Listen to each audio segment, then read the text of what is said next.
James Comey's advanced testimony backing the president's claims he was never under investigation, and he was told that. But the liberal media telling a whole different story in some respects. We're hearing often from reports inside the White House that he just doesn't listen. I'm going to tell you this, there's a lot of smoke and there are a lot of alarm bells. And this is a code red situation for the Trump presidency, an emergency situation that's not going to go away, and therefore it's a code red situation for the country. So I guess it's a code red situation to Dan Rather. I guess someone should hit him. I think he was stuck on something. So why the disconnect? Here to debate, former Director of Strategic Communications for Hillary Clinton, Adrian Elrod, and the GOP strategist we like to call Lisa Booth, and a Fox News contributor. Adrian, what do you take from the media coverage of what James Comey released yesterday? Look, by no means is Donald Trump out of the woods yet. Mike Flynn, his former national security advisor, is still under investigation. Officials from his campaign are still under investigation. And Robert Mueller, special counsel Robert Mueller, is still very much looking into Donald Trump and what kind of collusion he may have had with Russia. So there's still a lot of unanswered questions, and I hope we'll get more of those answers today with Mr. Comey's testimony. Right. But if what President Trump rang to me, Lisa, is that he wants to get stuff done.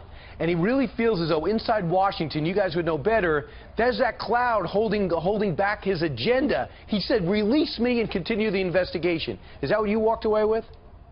Well, yeah, and the former FBI Director James Comey also stated in his written testimony both 3 times that the president himself is not under investigation, and also that this is a counterintelligence investigation as opposed to a criminal investigation. That being said, I don't think the president has helped himself. A lot of these conversations he probably just should have never had in the beginning, although even liberal law professors like Jonathan Turley have said that it does not amount to obstruction of justice. But I do think there's a danger here for the media as well as Democrats for really overplaying their hand. You look at the Harvard-Harris poll, and the majority of Americans believe that there is fake news out there. There was a BuzzFeed article not too long ago about Democrats on background talking to this reporter about concerns that they are overplaying their hand regarding the Russia investigation. So I do think there's a danger for the Democratic Party to really overreach, particularly when you have Senator Dianne Feinstein, who has said that there's no evidence of collusion.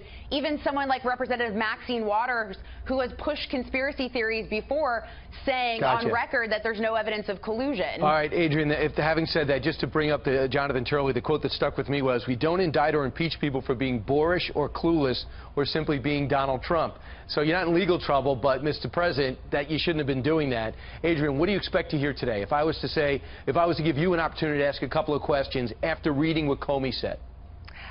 Well, first of all, I would want to know what sort of pressure Mr. Comey felt that Donald Trump was giving him in all of the meetings that they had. You know, Donald Trump met with Mr. Comey 9 times. Several of those conversations were just one-on-one with Mr. Comey, which is something I would certainly not want to put myself in if I was the President of the United States. So what we want to know from Mr. Comey is what sort of pressure did he feel from the President?